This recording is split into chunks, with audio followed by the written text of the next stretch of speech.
BNP জামাতের সমর্থন ছাড়া একবারও বাংলাদেশের ক্ষমতায় আসে নাই বিএনপি, এটা বোঝা উচিত। এবং উইদাউট কন্ডিশন আমরা বিএনপিকে সমর্থন করেছি।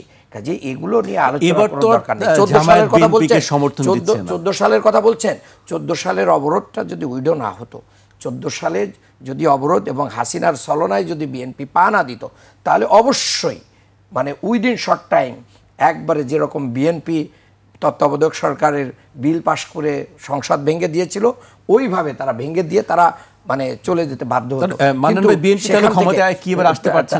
আমরা বিএনপি আসবে কি জামাত আসবে কি অন্য কেউ আসবে সেটা জনগণের ভোটেই নির্ধারিত হবে। এখন আপনি কি আগেই চাইবেন, নির্বাচনের আগেই চাইবেন যে অমুক ক্ষমতায় চলে গেছে? যদি